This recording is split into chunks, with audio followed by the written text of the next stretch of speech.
Good morning to all of you. हम देखते हैं आज का हमारा जो टॉपिक है वो है पीएन जंक्शन डायोड। जो पी टाइप सेमीकंडक्टर्स होते हैं उसमें हमारे होल्स जो होते हैं वो मेजॉरिटी चार्ज में होते हैं और एन टाइप में होते हैं इलेक्ट्रॉन्स मेजॉरिटी चार्ज में। और जब हम इन दोनों को कंबाइन कर देते हैं तो ये हमारा होता है पीएन जंक्शन। ठीक है, तो जो हम अब आता है कि पी टाइप जो होता है उसमें क्या करते हैं हम पी टाइप बनाने के लिए क्या करेंगे कि प्योर जो सेमीकंडक्टर है उसके अंदर इम्प्योरिटी जो हम ऐड करने वाले हैं ना, जो इम्प्योरिटी ऐड करेंगे वो ट्राईवैलेंट करेंगे। जैसे एल्यूमिनियम है, एल्यूमिनियम के लास्ट जो हमारा ऑर्बिटल है लास्ट सेल में कितने बचेंगे 3, और अगर हम इसको ऐड करते हैं सिलिकॉन के साथ तो उसमें कितने होते हैं 4 इलेक्ट्रॉन्स। तो जो लास्ट का यहाँ पे हमारा जो इसमें 4 है और इसमें 3 है, तो अब सिलिकॉन के पास क्या बच गया, एक होल्स बच गया क्योंकि 7 होंगे ये। ठीक है, ऑक्टेट कंप्लीट करने के लिए कितने चाहिए लास्ट में 8 चाहिए, लेकिन यहाँ क्या हो रहा है हमारे पास एक होल्स बच रहा है। तो इसलिए जो पी टाइप्स होते हैं उसमें होल्स जो होते हैं वो मेजोरिटी चार्ज में होते हैं और माइनॉरिटी चार्ज में होते हैं उसमें इलेक्ट्रॉन्स। लेकिन जो एन टाइप है उसमें जो हम इम्प्योरिटी ऐड करते हैं वो करते हैं हम पेंटावेलेंट। ठीक है, जैसे फॉस्फोरस था, फॉस्फोरस के जो लास्ट सबशेल है उसमें हम 5 ऐड करते हैं, और जैसे सिलिकॉन का हमने देखा कि अभी 4 होता है उसमें लास्ट में। तो जैसे ही अब हम इसमें ऐड करेंगे तो यहाँ पे ये इसको कंबाइन कर लेगा क्योंकि वही ऑक्टेट तो 8 में कंप्लीट होता है, लेकिन एक इलेक्ट्रॉन बच गया हमारे पास एक्स्ट्रा। ठीक है, जो वो एक इलेक्ट्रॉन है वो क्या है, फ्री इलेक्ट्रॉन है, और उसी इलेक्ट्रॉन को हम बोलते हैं चार्ज कैरियर या फ्री इलेक्ट्रॉन। तो जो एन टाइप है उसमें जो मेजोरिटी चार्ज है वो होते हैं इलेक्ट्रॉन्स और माइनॉरिटी चार्ज होते हैं होल्स। तो फॉर्मेशन ऑफ डिप्लीशन लेयर, अब जब हम इसको पीएन जंक्शन को पढ़ते हैं, जब दोनों को कंबाइन करते हैं हम, क्योंकि हमें पता है कि होल्स जो होते हैं वो पॉजिटिव चार्ज होते हैं और जो इलेक्ट्रॉन्स होते हैं वो नेगेटिव चार्ज होते हैं।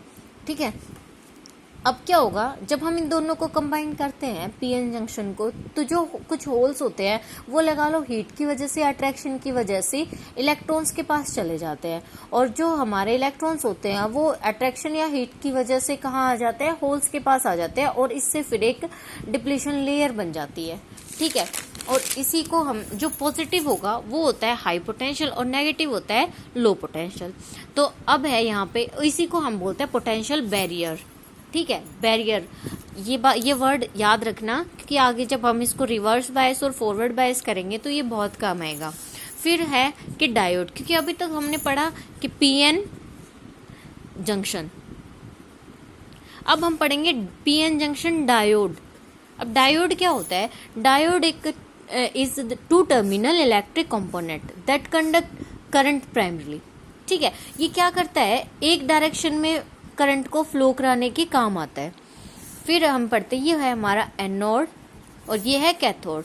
तो जिस डायरेक्शन में करंट फ्लो होगा तो उस साइड में क्या होगा, लो रेजिस्टेंस होगा, इसके अपोजिट साइड में हाई रेजिस्टेंस होगा। ठीक है, अब देखते हैं हम फॉरवर्ड बायस के बारे में हम पढ़ते हैं। फॉरवर्ड बायस में क्या होता है, फॉरवर्ड बायस में जो पी टाइप का हमारा सेमीकंडक्टर है, पी को हम बैटरी के पॉजिटिव से वो कनेक्ट करते हैं और इलेक्ट्रॉन्स को हम क्या करते हैं, जो एन टाइप है उसको हम नेगेटिव टर्मिनल से करते हैं।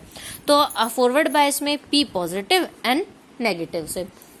हमें पता है कि जो नेगेटिव चार्ज है, इधर इलेक्ट्रॉन्स का भी जो नेगेटिव चार्ज है तो ये एक दूसरे को क्या करेंगे, रिपेल करेगा।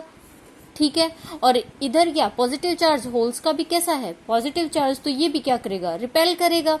लेकिन क्या होगा कि हम इसमें ये जो एक दूसरे के पास जाके ये क्या क्या होना स्टार्ट हो जाएंगे, होल्स रिकम्बाइन होना स्टार्ट हो जाएंगे। अब जैसे ही हम यहाँ से करंट फ्लो करते हैं, क्योंकि यहाँ पे तो हमारा पोटेंशियल बैरियर बना हुआ है, ठीक है, तो ये क्या कर देता है, वोल्टेज ड्रॉप कर देता है यहाँ पे आके, इससे आगे वोल्टेज नहीं जाने दे रहा, तो ये एज ए रेजिस्टेंस काम करेगा हमारा।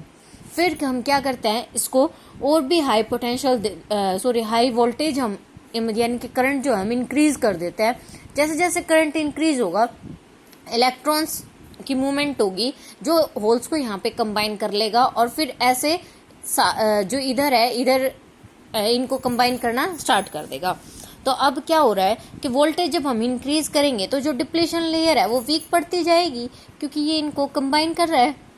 ठीक, तो ये क्या होगा, ये वीक होगी। अब 0.7 वोल्ट होता है सिलिकॉन का, ठीक है, तो उस पे क्या होगा, ये डिप्लीशन लेयर है जो खत्म हो जाएगी बिल्कुल।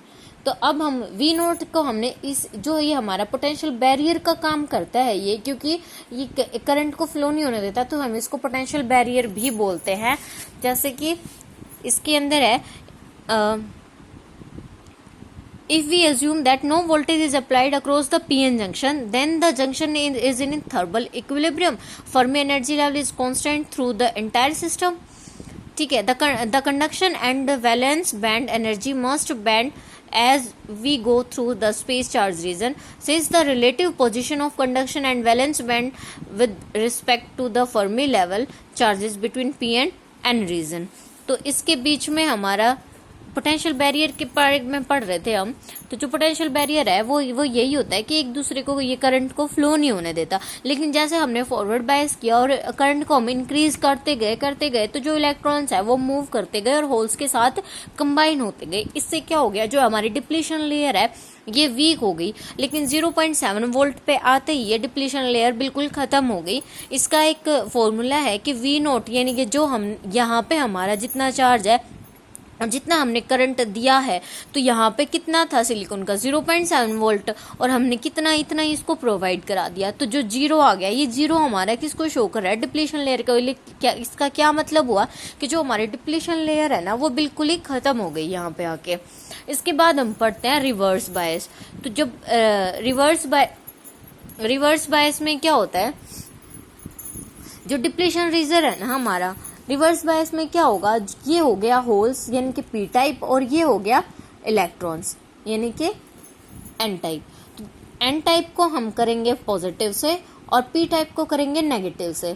ठीक, जैसे जैसे हमने करंट फ्लो किया, जो इलेक्ट्रॉन्स के ऊपर होता है नेगेटिव चार्ज पॉजिटिव के साथ क्या करेगा, अट्रैक्ट करेगा ये तो। और ये इधर होल्स के पास कैसा है, पॉजिटिव, तो ये भी क्या करेगा, नेगेटिव से ये भी अट्रैक्ट करेगा। जैसे जैसे ये अट्रैक्ट करेगा तो जो ये हमारी डिप्लीशन लेयर है यानी कि जो पोटेंशियल बैरियर है वो क्या होता जाएगा, वो इंक्रीज होता जाएगा यानी कि थिक होता जाएगा। जैसे फॉरवर्ड बायस में ये थिन हो रहा था, वैसे ही रिवर्स बायस में ये थिक होता जाएगा। ठीक है, जैसे ये थिक हो गया, तो अगर ये थिक हो गया तो इसके अंदर कोई भी करंट फ्लो नहीं होगा। एक और चीज है कि जो करंट फ्लो जो हमारा फॉरवर्ड बायस में आता है वो होता है फ्लो ऑफ इलेक्ट्रॉन्स और फ्लो ऑफ होल्स। ठीक है, ये सारे होल जो होता है ये फ्लो करते हैं, एक ही डायरेक्शन में आ जाता है, जिसकी वजह से करंट फ्लो होता है फॉरवर्ड बायस में। जैसे ये होल्स थे, होल से लेके इलेक्ट्रॉन ने जितनी लेंथ, यानी कि इसको कंबाइन करने के लिए जितनी ये लेंथ थी इलेक्ट्रॉन और होल्स के बीच में, इसको हम बोलते हैं डिफ्यूजन लेंथ। ये एक हमारी टर्म है, इसको बोलते हैं डिफ्यूजन लेंथ। अब रिवर्स में हमने पढ़ लिया कि डिप्लीशन रीजन जो है थिक हो गया, तो बैरियर पोटेंशियल भी क्या हो गया, थिक हो गया, तो जो हमारा करंट होगा वो क्या होता है, फ्लो नहीं होगा। ओके।